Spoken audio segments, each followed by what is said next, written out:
Good morning and welcome back to episode 2 of World Lang Review Showcase thing, the show where you submit your works for me to review. First off, we have ValiantChord, who submits the 27 flags from their webtoon project Horizons Calling. Straight off the bat, these flags look great. Very little to say about these flags, just 3 small points I think you should consider.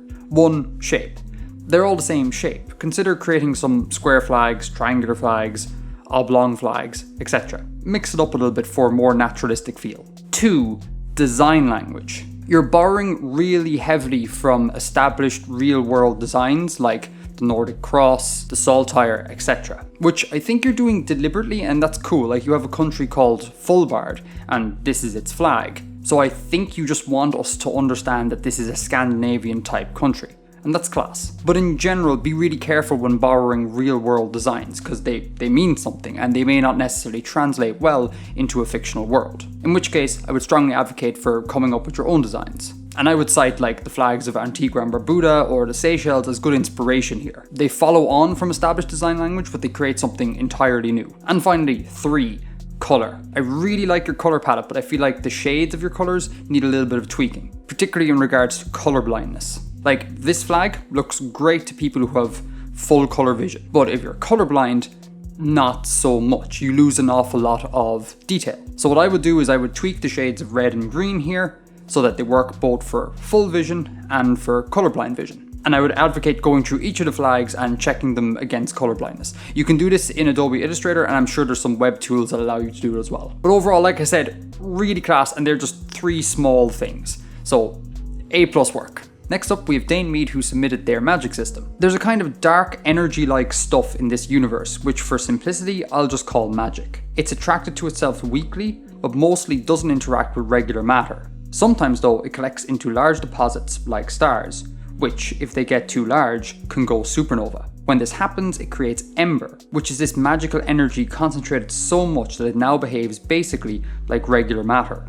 Many, if not most planets, are formed around a large core of this ember, which provides the energy necessary for intelligent life. All life is imbued with magic, so it tends to concentrate in areas with lots of life around, like forests or cities. But ember can also be mined in many mountain chains, as it's brought up by tectonic activity. So I really like this, and mainly because you seem to be piggybacking off established physics, which I think is really cool. You say that your magic interacts with itself weakly, and that makes me think of weak forces in our universe, so like the nuclear weak force. You also say it doesn't interact with regular matter, so I think neutrinos or something. And the idea of all of this gathering in star-like objects and dispersing throughout the universe via supernovas is very sort of real-world science. So I really like that you've tied in this magical element to something that seems very scientifically plausible, and that's really cool. Well played. Next up, we have Goddesstyche, probably pronounced wrong, apologies, who submits their fire elemental language. A bit of background here, fire elementals are magical creatures resembling embers or sparks that usually spawn from unattended fireplaces and campfires, or sometimes from other circumstances involving fire. At night, they are easily mistaken for fireflies. So these magical fireflies use this system to communicate, which is really cool and remarkably simple, and reminds me of the way in which birds communicate. We covered this in a previous follow-up video, so I'll link it if I can find that video. TLDR, what you've made here, despite being a communication system used by fire elementals, is really naturalistic. If I could offer any sort of suggestion, it would be to create some sort of structure around predators. Like, you have a way of your fire elementals signaling danger, but I think you can get more nuanced here, and again, birds do this, so I think there's precedent. Maybe you could have some sort of movement and or heat fluctuation that signals predator, maybe predator in motion, predator being still, predator above, predator below, some sort of way of giving a vague indication to the group of fire elementals where danger is. So you have a general danger, sort of like it's going to rain, and more specific danger, oh, there's a human over there and they may throw a bucket of water on us.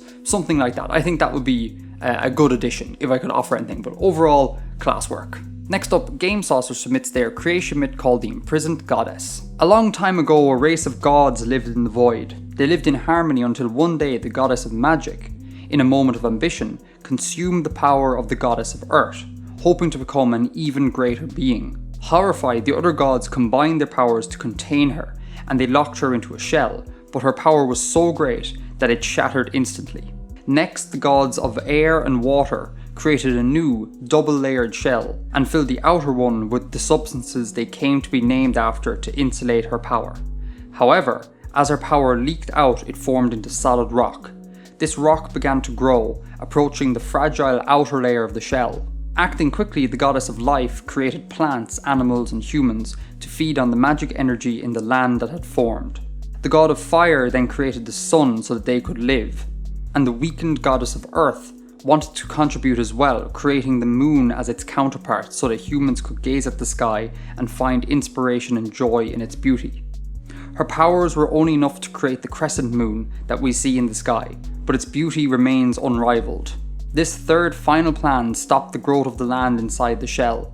At its edges, sapped of all the energy holding it together, it began to crumble, slowly at first, but then more quickly, until land was destroyed as quickly as it was created. That is our world, constantly shifting and balancing precariously between too large and too small, centered around an imprisoned goddess who is both the reason for and the greatest threat to our existence. Dope. I really like that. I love the last line, the notion that the imprisoned goddess is both the reason for and the greatest threat to humanity's existence. I think that is great. And I'm always in favour when a culture treats their deities with a sort of complexity, and not just like the god figure is unanimously great or the devil figure is unanimously bad. I love that complexity, so well played. I have a question about the crescent moon though. You say that the goddess of earth created just the crescent moon, it's all that she could manage. So that implies that there's only ever a crescent moon on this world, which I'm struggling to see how would actually happen, short of magic obviously. If you have any sort of moon, you're going to have phases on that moon, and I can't really think of a way of just having a permanent crescent moon. Now maybe I could be wrong, but it's not springing to mind. And last thing I would suggest is maybe rewriting this slightly and couching it in more kind of archaic mythological style language. Like at one point you mentioned a double layered shell, which seems straight out of a science book and kind of is a bit jarring visually for me. Instead of having the other deities create shells around the imprisoned goddess, maybe go along the route of like cannibalism almost, like one goddess eats the other goddess. So don't explicitly state that there's a shell around things, use more poetic, flowery, ambiguous language here, and I think that would really sell the notion of this being an ancient creation myth. So keep the story as is, surrounded in more appropriate language perhaps. Again, just my opinion, but dope work overall. Next up we have Kate Fedrick, who submits the phonology for their language, and it looks like this.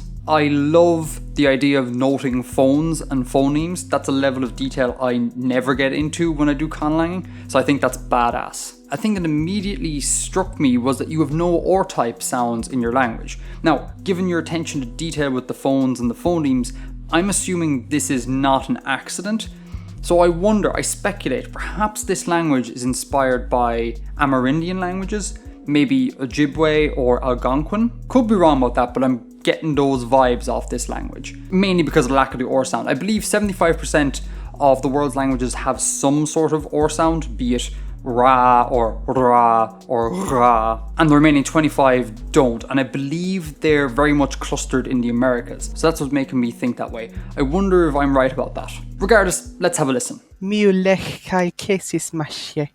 Again, I'm getting those strong American Indian vibes. This kind of follows on really neatly from the last World Language Review Showcase thing video, in that you've chosen to mark your first person pronouns for gender. As per that previous video, I would ask why, and I would encourage you to reflect upon whether or not that is a deliberate choice or just something that you threw in there just for the sake of it.